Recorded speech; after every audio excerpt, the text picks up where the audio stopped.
Gerą dieną. 2023 metų sausio 13 dieną, penktadienį, 13 valandą, pagal generalinės prokuratūros ieškinį įvyko eilinis teismo posėdis, kuriuo siekiame uždaryti asociaciją Tarptautinis geros kaiminystės forumas. Atsiliepdamas ieškinį, Kazimieras Juraitis, kaip ir kiti atsakovai, pasakė ten kalbą, bet kadangi teisėja Enrika Janušonienė atsisakė priimti iliustracijas, filmus, iliustruojantis įrodymus šioje kalboje, tai tą pateiksiu dabar ir kadangi visa kalba buvo suruošta kartu su iliustracijom, tai visą ją pakartosiu ir dabar. Nespekuliuosim dėl to, kodėl jinai atsisakė. Aišku, kad tas forumas turi būti uždarytas pagal visą logiką valdančiosios šitos agresyvios grupuotės, kuri yra valdžioje yra. Bet kaip yra, taip yra. Filmai šitie pridėti per EPP sistemą, o dabar pasakysim tą, ką turėjom pasakyti pilnumoj proceso metu. Lietuvos Respublikos konstitucija skelbia. 109 straipsnis. Teisingumą Lietuvoje Respublikoje vykdo tik teismai. Teisėjas ir teismai vykdydami teisingumą yra nepriklausomi. Teisėjai nagrinėdami bylas klauso tik įstatymų. Teismas priima sprendimus Lietuvos Respublikos vardu. Generalinės prokuratūros prokurorė Sigita Vasiliauskienė, siekdama uždaryti asociaciją Tarptautinis geros kaiminystės forumas, remiasi dviem Lietuvos Respublikos Seimo nutarimais. Pademonstruosim ieškinį šios nutarimus, visų neskaitysim, nes juos klausyt nuobodu, kad suprastumėt esmę, kas nori pasitikrinsit. 28 punktas. Lietuvos Respublikos Seimo 2021 metų gruodžio 16 dienos nutarimų, numeris toks tai toks.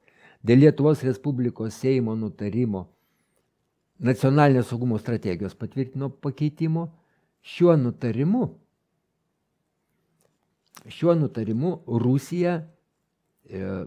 Rusija įvardinta kaip agresyvi valstybė. 29 punkto Lietuvos Respublikos Seimas 2022 metų birželio 28 dienų nutarimu, štai toks numeris, dėl nepaprastosios padėties įvedimo Lietuvos Respublikos teritorijoje. Ir šituo nutarimu įvedama nepaprastoji padėtis. 30 punktas. VSD ir antrasis operatyvinių tarnybų departamentas prie Krašto apsaugos ministerijos, vadovaudamasis ten žvalgybos įstatymų apie grėsmių vertinimų, taip pat suteikė informaciją, kad Kremlius yra priešiškas Lietuvai. Kelia grėsmę. 31 punktas 2022 metų, gegužės 10 dienos rezoliucija, numeris štai toks, dėl Rusijos federacijos veiksmų Ukrainoje pripažinimo genocidu ir specialio tarptautinio baudžiamo tribunolo įsteigimo Rusijos agresijos nusikaltimui ištirti. Visuose šituose teisės aktuose išskirtinai svarbų vaidmenį vaidina VSD ir antrasis operatyvinių tarnybų prie Krašto apsaugos ministerijos departamentas. Tai yra šių tarnybų pateiktos informacijos pagrindų ir buvo priimti minėti dokumentai, kuriais remiantis ir siekiame uždaryti asociaciją Gerosios kaiminystės forumas. 2019 metais Lietuvos Respublikos Seime, pateikiant eilinę visuomeniai grėsmių nacionalinio saugumui už 2018 metus vertinimą, šių tarnybų vadovų, kaip Režės televizijos žurnalistas, paklausė, kuogi remiantis jie vertina Rusijos grėsmę Lietuvai, jeigu internete, tai yra internetinėje erdvėje, nei lietuviškoje, nei rusiškoje, per 30 nepriklausomybės metų nėra jokios informacijos apie Rusijos grėsmę Lietuvai. Atvirkščiai, tai Lietuva pastoviai Rusijai rodo agresiją, o Rusija pagal šią internetinę informaciją atrodo taiki valstybė Lietuvos atžvilgiu. Pažiūrėkim šį reportažą.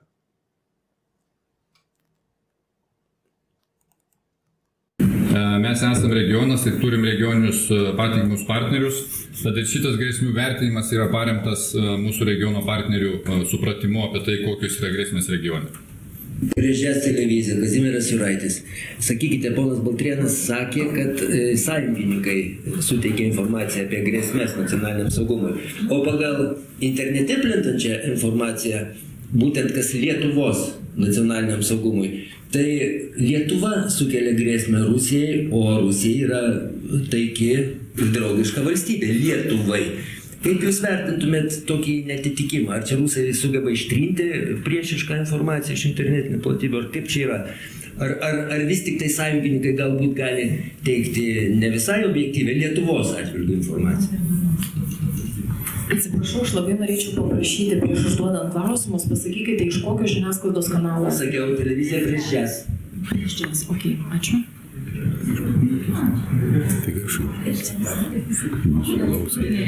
Tai turbūt aš labai trumpą komentarą. Regioninis bendradarbiavimas ir bendradarbiavimas su NATO partneriais, tam mes ir priklausom bendram alijansui, kuriame yra visapusiškas pasitikėjimas. Tas, kas vyksta Rusijos kontroliuojamoje žiniasklaidoje ir internete, kas yra pilnai kontroliuojama Rusijos politinės vadovybės, yra visiškai atskiras diskusijų objektas. Ir aš turbūt labai daug abejonių dėčiau dėl to, kas yra labai švariai išvalyta ir pateikta. Aš apie rusus net nekalbėjau, aš apie Lietuvos internetinės platybės. Rusai veikia Lietuvoje, gal jūs pavyzdys.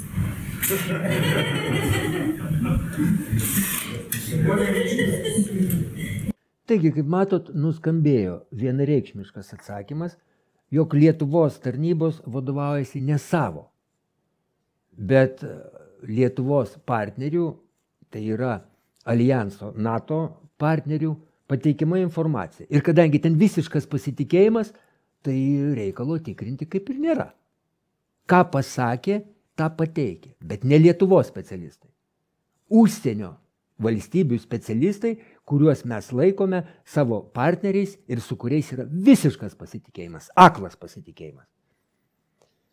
Vadinasi, Lietuvos Respublikos Konstitucijos 109 straipsnėje skelbiama nuostata apie tai, kad, kabutėse, teisėjai nagrinėdami bylas nagrinėdami klauso tik įstatymų ir kad teisėjas ir teismai vykdydami teisingumą yra nepriklausomi, šioje byloje išsikreipė į teismas nagrinėdamas gerosios kaiminystės uždarymo bylą klauso tik Lietuvos partnerių iš NATO paruoštų įstatymų ir normatyvinių aktų.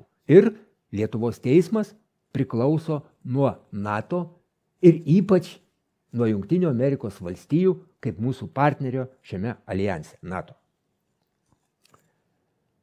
Mat, šituos anksčiau minėtus įstatymus ruošė VSD ir antrasis skyrius pagal informaciją pateiktą ne savo, netikrintą informaciją, bet partneriai iš JAV, kurie yra gyvybiškai valstybės suinteresuota, kad Rusija ir Kinija ir kitos jiems nenaudingos valstybės kovoje ekonominėje pasaulio perdalėjime būtų priešiški Lietuvai. Nors pati Rusija ar Baltarusija nerodo jokių agresijos ženklų Lietuvai.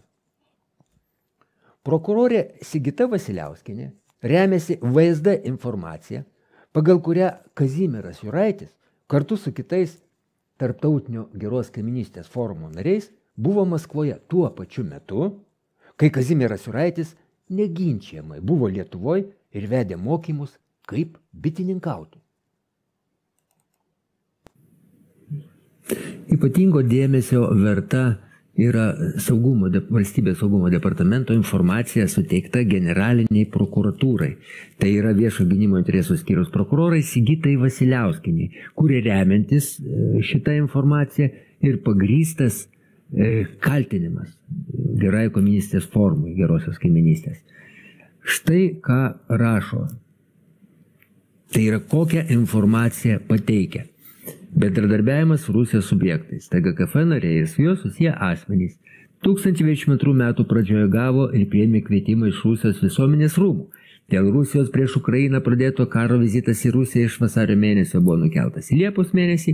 TGKF nariai Švenčioninė, Juraitis ir visi kiti 22 metų Liepos 25-29 dalyvavo sutikimuose su įvairiais Rusijos subjektais. 22 metų Liepos 26 dieną, 27 ir 8 ir 9 jau turbūt išvažiavo. Va, būtų kaip ir nieko, viskas išvardinta, ten labai tiksliai, kur, kaip, kada. Visa bėda, kad Juraitis Maskvoje iš vis nebuvo. Nors šio oficialioje informacijoje teigia, kad buvo. Štai rašo, kad pavyzdžiui 28 dieną dalyvavo Rasija Sivodnė organizuotoje spaudos konferencijoje. Mano pavardė ten yra. Pažiūrėkim tą konferenciją. Štai, Rasija Sivodnė. Kažkur tai turėtų sėdėti Juraitis. Na, gal už kadro kur nors sėdė. Tarkim, filmuoja, galėtum pagalvoti. Tačiau jo veidaknygiai tą pačią Liepos 28 dieną Juraitis aptarinėja bites, bičių priežiūrą. Ėjo kelias, daug kartų iš ryte buvo, tada bitės silpnos, tai jos reikės keisti. Tokie seni koriai, jie vadinasi šilti. Šilti koriai labai gerai tinka gaudyti spiečiam. Čia buvau įdėjęs. Na, gal ne visi bitininkai, ne visiems įdomu apie tas bites žiūrėti. Na, pažiūrėkim, ką veikė Liepos 27 dieną, tuo metu, kai dalyvavo kitose, pasak VSD ataskaitų laidose ir susitikimuose Maskvoje. Nu ir vėl bitė žiūri. Dabar šiandien mes su mūsų mokiniais, bičiuliai, sveiki. Sveiki. Mes jungsim dabar 2 avilius. Tai yra 2 spiečius. Kadangi spiečiai vėlyvi. Taigi, 27 dieną, tuo metu, kai pasak VSD ataskaitų, Juraitis dalyvavo susitikimuose Maskvoje kartu su kitais nariais, Juraitis savo mokinius bitininkus jaunuosius mokino, kaip sujungti spiečius ir prižiūrėti bites. Jeigu būtų kaimo močiučių informacija, tai sakytų gandai, pletkai, apkalbos, melas, o kai iš oficialios valstybinės tarnybos, kuria grindžiami teismai, na tai dezinformacija. Korektiškiausias įvertinimas yra toks – atvira dezinformacija. Iš pateiktos medžiagos matyti, kad Valstybės saugumo departamento pateikta generaliniai prokuratūrai informacija yra klaidinanti, na niekinė. Remtis ją niekaip negalima. Tačiau prokurorė Sigita Vasiliauskienė kažkodėl jie remiasi. Tada kyla logiškas klausimas, kuris teisinėje valstybėje kilti iš vis neturėtų. Nes kaip jau minėta, Lietuvos Respublikos Konstitucijos 109 straipsnį įtvirtinta nuostata, jog teisėjai nagrinėdami bylas klauso tik įstatymo. O ką prokurorai? Ne tik įstatymo. Pasirodo, ne tik įstatymo. Taigi, kuo remiasi prokurorai Sigita Vasiliauskienė, reikalaudama uždaryti Tarptautinį geros kaiminystės forumą, priremta klausimais, kaipgi Tarptautinio geros kaiminystės forumo narių veiksmai konkrečiai, kaip konkrečiai pažeidžia jau minėtus Lietuvos Respublikos Seimo teisinius aktus, prokurorė atsakyti negali. Kaip konkrečiai? Nes nei važiuoti į Baltarusiją ar Rusiją šitie teisės aktai, anksčiau jau minėti, nedraudžia. Šie aktai nedraudžia ir liaupsinti nei Lukašenkos, nei Putino, nors jokiom aplinkybėm, niekur ir niekada asociacijos nariai šių politikų neliaupsino. Į šios atkaklius klausimus, kaip konkrečiai pažeidė įstatymus, prokurorė Sigita Vasiliauskienė galiausiai atsakė, jog Tarptautinio geros kaiminystės forumo narių veiksmų nusikalstamą pobūdį nulėmė jos vidinis įsitikinimas. O kas suformuoja tą vidinį įsitikinimą, jeigu jo negali suformuoti įstatymas? Nes teisinėje valstybėje įstatymas turi suformuoti vidinį įsitikinimą. Prieiname, jog Lietuvos Respublikos Konstitucijos 109 straipsnis imperatyviai nustato. Teisėjai nagrinėdami bylas klauso tik įstatymo.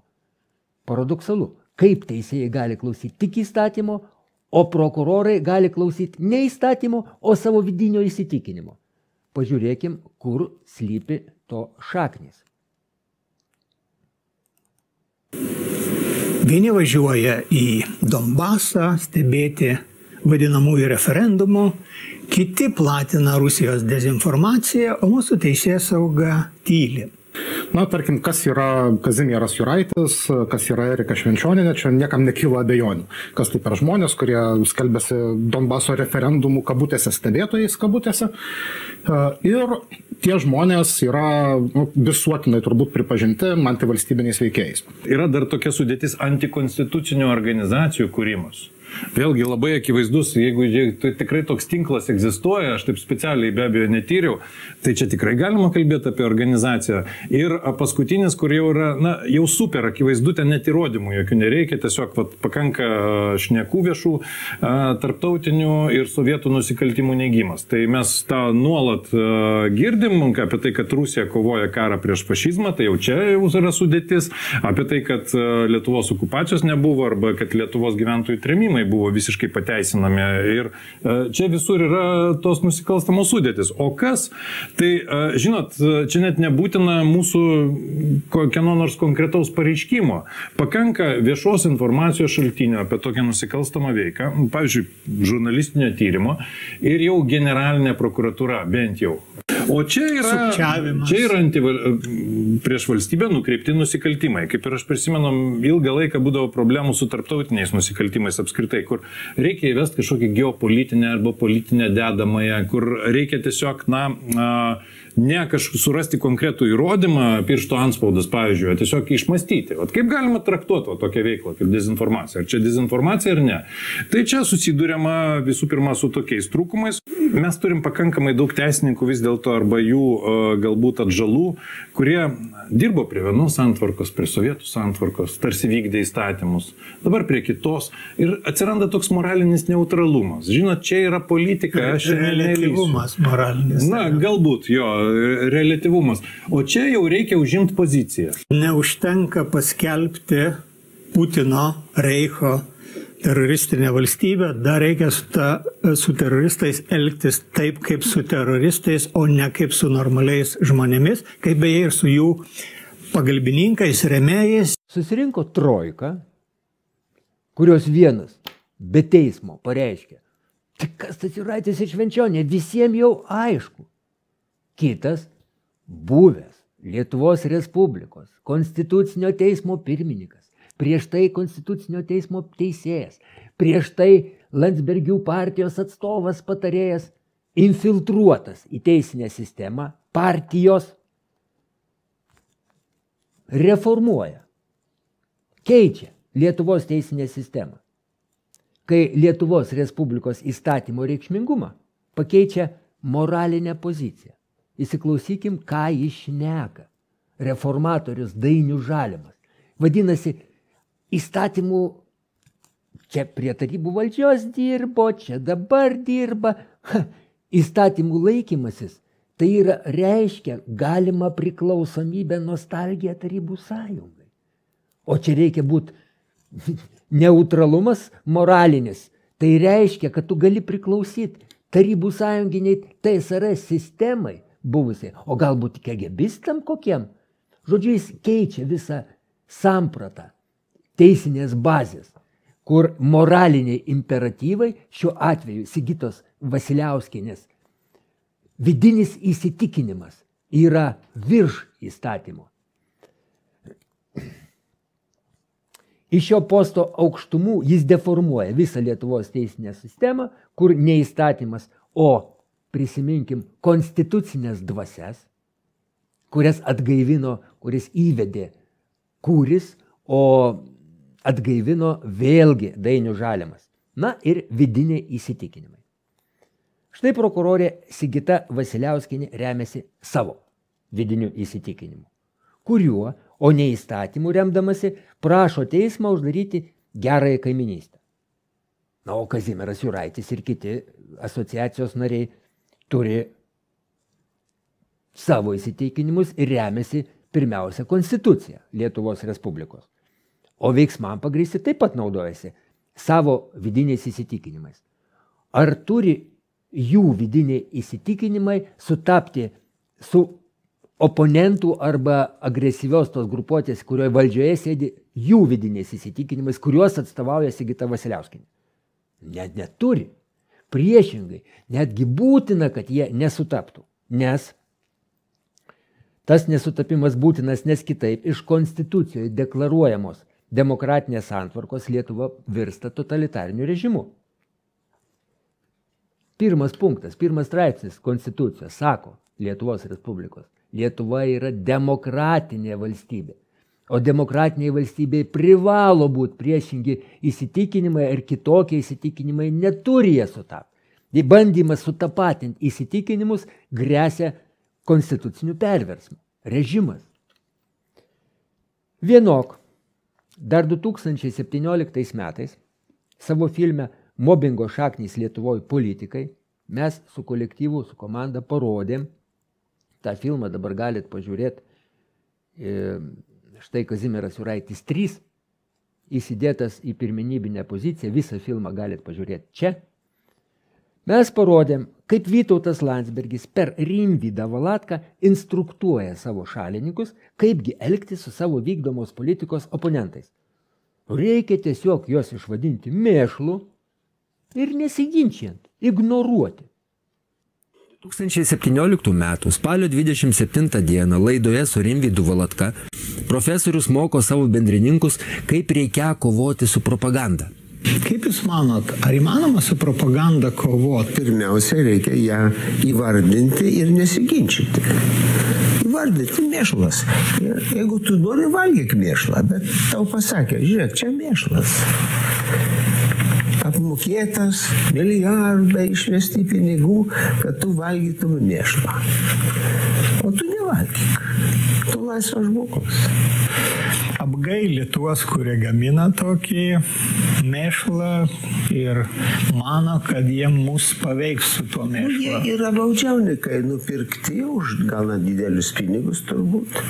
Tiesa, Jūs nenurodo jokių požymių ar kriterijų, kuriais remiantis būtų galima nustatyti, kas yra propaganda, kas ne.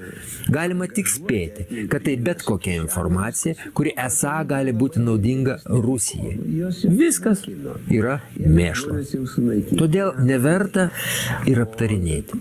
Tau padeda ant stalo gabalą mėšlo, pradėti ginčytis, ar čia mėšlas ar ne. Šitas reportažas ir šita kalba net nesiginčinant, jokių argumentų, kamgi tie argumentai, jeigu visa tai mėšlas, nes tai nesutampa su Landsbergių logika ir politika.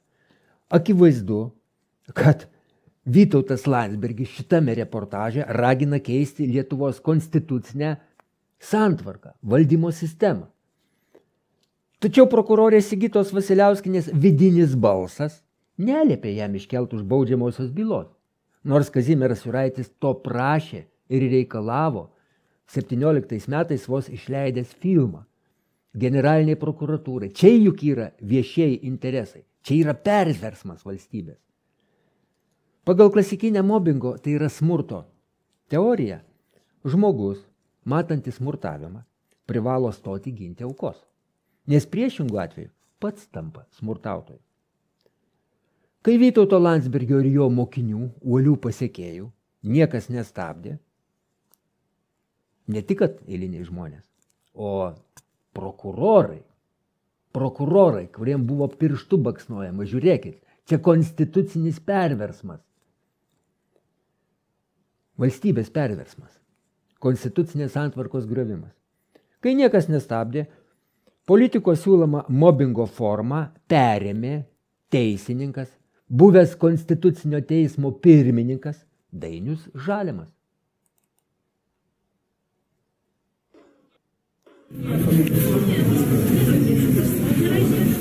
Aš nestebiuosi, kad tokie žmonės laisvai vaikšto. Gerai gali stebėti, kad ką jūs būsite ruošitės ir ką daryti. Ką jūs būsite ruošitės toks Nesiruošiu. Aš tiesiog sumiešinu nepasakysiu. Excuse me, sir? What's happened? Is everything okay? Is everything okay? He's taking part in disinformation informations in Lithuania. Okay.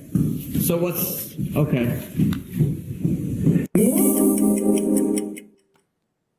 Matom, kaip Dainius Žalimas, buvęs Konstitucinio teismo pirmininkas, prieš tai buvo teisėjas Konstitucinio teismo, dar prieš tai politinės partijos Landsbergių, tai yra teroristinių bruožų turinčios politinės, politizuotos grupuotės, kurie dabar valdžioj, patarėjas, nuolatinis, etatinis patarėjas. Iš kaip uolus mokinukas vykdo savo dvasinio gurų, tai yra Vytauto Landsbergio instrukcijas, ir visus, kurie neįtinka tai politikai, tiesiog vadina mėšlu ir apeina. Natūralu, kai politiniai smurtautojai užvaldo visą valstybę ir jos struktūras, apimant ir teisėtvarką, galimi ir tokie reportažai, kurie atvirai ragina susidoroti su valdančiajam režimui neįtinkančiais ar nepatogiais asmenim. Namuose įsiveisia parazitai, ką mes su jais darom? Kažkaip naikinam, bandom atsikratyti. Turiu mirtiną receptą nuo tarakonų. Paimi, reiškia, žalius trynius, sumaišai su boro rūgštim, tada viską išdžiovini ir visur pabarstai. Ir kas tada įvyksta? Jie tada miniom ryja tuos trynius, apvirsta aukštim papais ir lieka tik tai susišluotis. Kodėl mes iš vis apie tai kalbam? Nes šitą receptą skiriu VSD. Darykit ką nors. Visi mes žinome, normalų žmonės keliauja po pasaulį, po visokius šiltus kraštus ir vakarų civilizacijas. Bet yra žmonių, kurie valkatauja po referendumus, Maskvas ir Baltarusijas. Žymusis žurnalistas Kazimieras, politinis veikėjas, be kurio nevyksta niekas. Varšuvai valkatavau. Stop, kaip? Varšuvai valkatavau. Lietuvos vatnikų pasaulyje įvyko kažkoks paradoksas. Putkos ir Batkos gerbėjas Kazimieras Juraitis buvo pastebėtas vakaruose, Varšuvoje.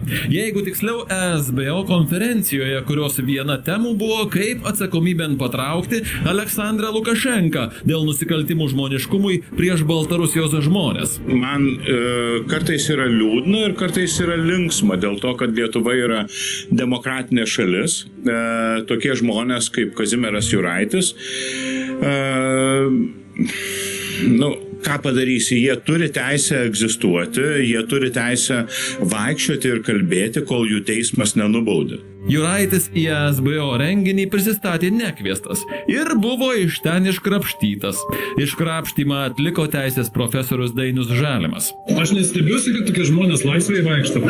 Gerai gali stebėti, kad ką jūs būsite ruošitės, bet ką dabar daryti? Ką jūs būsite ruošitės, toks emocinis fonas? Aš tiesiog sumiešinu nepasakysiu. Jis mane pamatęs, buvo šokiruotas, pradėjo žmogus drebėti visas, norėjo manęs neleisti, kas mane šiek tiek nustebino, nes žmogaus teisių, žurnalistų teisėm klausimų skirta konferencija. Tai jis elgėsi taip iššaukiamai. Batkos ir Putkos gerbėjas Juraitis Varšuvos konferencijoje pasirodė ne šiaip savo. Kremliaus tranų tikslas, naudojant įvairius dundukus, kelti sumaištį. Tokių žmonių, prorusiškų, kažkokių tai kenkiančių, palaikančių Putiną, jų turi ir kitos šalis, tokios kaip, pavyzdžiui, Prancūzija, Italija, Jungtinės Amerikos valstijos, Britanija. Ir čia nėra lengvo sprendimo. Čia yra tikriausiai mūsų laisvės kaina. Netoleruokit graužikų ir kitų parazitų. Naikinkit kaip gali. Gaila, kad tokie kaip Juraitis, ten kiti, bet ką darysi, turi egzistuoti, bet naikinkit juos kaip galit. Atviras kvietimas susidoroti, kaip tik galit. Nuodykit, bile kaip. Kažkodėl viešosios tvarkos prokuroriai, Birutei Vasiliauskieniai ir po šito reportažo jos vidinis įsitikinimas neliepė reportažo autoriam iškelt baudžiamosios bylos. Nes tas reikštų, jog ji pati gali tapti smurtautojų taikiniu. Pagal mobingo klasikinę teoriją juk taip ir būna. Ji mato, kaip megstosios Landsbergio beretės tiek politikoje, tiek štai per tokius reportabus, per masinės informacijos priemonės apdrapsto, kviečia susidorot su neįtinkančiais landsberginiams, kolektyviniam tam Landsbergiui oponentais. Jeigu jinai vidinio įsitikinimo liepiama nedarytų uždarimo procedūros ieškinio teisėjai Enrikai Janušoniniai, ji pati gali būti ir mėšlų patapti, ir tarakonų naikinimo strategiją jai galima būtų pritaikyti. Jeigu nepritaikys, karjeros laiptais nekils. Tai geriau paprašiau pasirinkti smurtautojo poziciją. Sąžinė gal šiek tiek ir paburbės, bet bus ramu. Bet to ir karjera tada kažkaip tai garantuota. Taip iš galimos aukos perspektyvų ji mieliau pasirinko smurtautojo poziciją ir perkelė šį politinio mobingo procesą į teismą. Tada vėl taikinys persikėlė į teisėją, jauną teisėją, kuri 2 metai tik tai teisėja, yra Enrika Janušoninė. Ar rinktis teisingumą, įstatymų laikymasi, ar vis tik tai geriau vidinį įsitikinimą, kurį formuoja televizija, o televizija užsako agresyvi totalitarinio režimo atstovaujanti politinė grupuotė įvairias sluoksnė. Geriau patogiau šitą. Sąžinė paburbės, bet karjera vis tik tai visas gyvenimas prieš akį. 32 punkte prokurorė Sigita Vasiliauskienė remiasi Konstitucinio teismo birželio 22 dienos nutarimu, kad Lietuvos Respublikos teritorija yra nepriklausoma valstybė ir niekada nebuvo teisėta TSRS sudėtimi. Niekada teisės požiūrių. Iški buvo teisės požiūrių buvo okupuota kitos valstybės ir niekada nebuvo teisėta TSRS dalimi. Ir vėlgi šį nutarimą paruošė Konstitucinio teismo teisėjas Dainius Žalimas. Sekančiais metais jis patapo, tai yra 2014, jis patapo Konstitucinio teismo pirmininku. Tai yra kolektyvinio Landsbergio atstovų Konstitucinėme teisme. Tai yra aukščiausias teisėtvarkos pareigūnas, kuris priklauso tik nuo prezidento. Tačiau 2015 metais Lietuvos Respublikos prezidentė Dalia Grybauskaitė savo metinėme pranešime remiasi kita, ne Landsberginės teisėtvarkos versija, pagal kurią Lietuva niekada nebuvo okupuota. Metinis pranešimas yra sena naujiena, todėl kad po jo praėjus valandą ir pusantros Lietuva sužinojo, kad Lietuvos teismas nustatė, jog Lietuvoje nebuvo jokios okupacijos. Ir man tai yra tokia žinia, kuri užtemdo visus prezidentės ir visus prieš tai buvusių prezidentų pranešimus. Negana to, teisėjai priklauso prezidentės įtakos sferai. Tai sprendimą, verdiktą Lietuvos Respublikos vardu priėmė 3 teisėjai – Cininas, Lemežis ir Mačionytė. Nebuvo jokios okupacijos. Baisesnio dalyko šito periodu negalima įsivaizduoti. Yra tokia formuluotė teismo sprendime, Lietuvoje nebuvo okupacijos. Kadangi nebuvo agresijos, nebuvo dar kažko ir nebuvo okupacijos. Nebuvo karo, agresijos ir okupacijos. Ko tikėti ir ko remtis? Ar Landsberginė teisėtvarka, kuri atbulinė data ruošia, kas buvo, kas nebuvo? Ar vis tik tai prezidentinė, kurią prezidentas ir atstovauja visą tautą, o viena politinė grupuotė, tegu ir teroristinių požymių turinti, bet vis tik tai yra tik tai dalis. Šiuo atveju maža dalis, nes paskaičiavus, kiek kokia dalis ją išrinko, itin maža dalis tautos. Tarptautinio geros kaiminystės forumo atstovai pasirinko visos tautos prezidento tokio nuomonę. Tai šiuo atveju kaltinti juos, kad jie neigia ar teigia okupaciją, nors niekada niekur jokiom aplinkybėm neneigia, jokių būdų negalima. Nebent tik tuo atveju galima būtų, jeigu vidinis įsitikinimas, vidinis balsas sako, kad vis tik tai reikia kaltinti kažkuo, ko gal ir nebuvo. Nes jeigu vidinis balsas liepia, tai aišku, kad reikia kaltinti. Konstitucijos 110 straipsnis sako, teisėjas negali taikyti įstatymo, kuris prieštarauja konstitucijai. Tais atvejais, kai yra pagrindo manyti, kad įstatymas ar kitas teisinis aktas, kuris turėtų būti taikomas konkrečioj byloje, prieštarauja konstitucijai, teisėjas sustabdo šios bylos nagrinėjimą ir kreipiasi į konstitucinį teismą, prašydamas spręsti, ar šis įstatymas ar kitas teisinis aktas atitinka konstituciją. Išeinant iš to, kas yra anksčiau pasakyta, matyti, jog teisinė bazė, kuri remiantis bandoma uždaryti tarptautinį geros kaiminystės forumą, parengta pažeidžiant Lietuvos Respublikos konstituciją.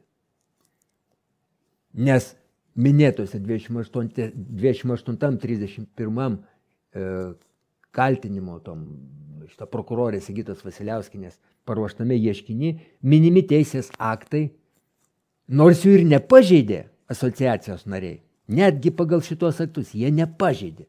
Prokurorė patvirtino, kad tik vidinis įsitikinimas, o ne šitie aktai, jos vidinis įsitikinimas lemia, kad uždaryta turi būti asociacija. Bet netgi jeigu ir būtų pažeidę, tai šitie aktai yra parengti prieštaraujant Lietuvos Respublikos konstitucijai, nes šie aktai buvo parengti remiantis kitos valstybės, ne Lietuvos, parengta informacija. Ir kad Rusija priešiška yra valstybė, ir ekstremali padėtis įvesta remiantis pirmiausia JAV. Tai yra sąjungininkų alijanse NATO. Yra parengta informacija, kurios, kaip matėm iš pulkininko Baltrėno atsakymų, tyliai pritariant jauniškiui VSD vadui, niekas niekada netyrė, kadangi Lietuvos pareigūnai visapusiškai pasitikė alijanso partneriais, na, o JAV tai iš viso įžeidimas būtų tikrinti tą informaciją ir turėti savo nuomonę. 136 straipsnis. Sako, Lietuvos Respublika dalyvauja tarptautinėse organizacijose, jeigu tai neprieštarauja valstybės interesam ir jo nepriklausomybei. Ir 137 straipsnis, Lietuvos Respublikoje teritorijoje negali būti masinio naikinimo ginklų ir užsienio valstybių karinių bazių. Prisiminkim buvusio kariuomenės vado generolo Tutkaus įsitikinimą, kad jis dalyvavo referendume, kuriuo Lietuva įstojo į NATO. Tas referendumas buvo būtinas, aš jame balsavau, nors tokio referendumo niekada nebuvo. Jeigu Lietuvos valdžia pradėjo vinguriuoti, užsienio bazė, negerai. Tegu mes ir sąjungininkai, bet tada pradėjo rotacija, čia ne bazė, čia rotuojama, čia tik tai mokymo kažkoks tai centras. O kaip tada su JAV karinėmis bazėmis? Ne NATO, o JAV karinės bazės Lietuvoje. Akivaizdu, kad jos pažeidžia konstituciją. Primenant 110 straipsnį, teisėjas negali taikyti įstatymą, kuris prieštarauja konstitucijai. Ir nėra net, kaip tais atvejais, kai yra pagrindo manyti, kad įstatymas ar kitas teisinis aktas, kuris turi būti taikomas konkrečiai byloje prieštarauja konstitucijai, teisėjas sustabdo. Nėra žodelio gali sustabdyti, gali būti svarstoma, konkrečiai sustabdo šios bylos nagrinėjimą, kadangi ir teisiniai aktai paruošti prieštaraujant konstitucijai, ir pati šita byla, ir prokurorė Sigita Vasiliauskienė vykdo politinį užsakymą, akivaizdu, kas buvo ir parodyta. Taigi, ši byla turi būti sustabdyta, perduota konstituciniam teismui. Ar atitinka šitie įstatymai, kurių nepažeidė geros kaiminystės forumo asociacijos nariai, nepažeidė. Bet ar atitinka vis tik šie įstatymai, kurių informacijas netikrino Lietuvos pareigūnai? Tie įstatymai buvo priimti remiantis užsienio valstybių informaciją, aklai pasitikint. Ir šitoj karo grėsmės Lietuvos naikinimo, tranzitai, ekonominio ir galbūt jau fizinio naikinimo Lietuvos gyventojų akivaizdoj, ant slenksčio stovim karo. Ši byla turi būti sustabdyta, sustabdo, konstitucija sako, kad sustabdo teisėjas. Jeigu aišku, jo nepaveikė kažkoks vidinis įsitikinimas per prokurorę Sigitą Vasiliauskinę, Landsbergių bendruomenę, per žiniasklaidą, iš anksto pumpuojama milžiniškas spaudimas. Taigi sustabdo teisėjas šią bylą ir tai yra ne tik Kazimiero Juraičio vidinis įsitikinimas, bet tą sako ir Lietuvos Respublikos konstitucija. Ačiū.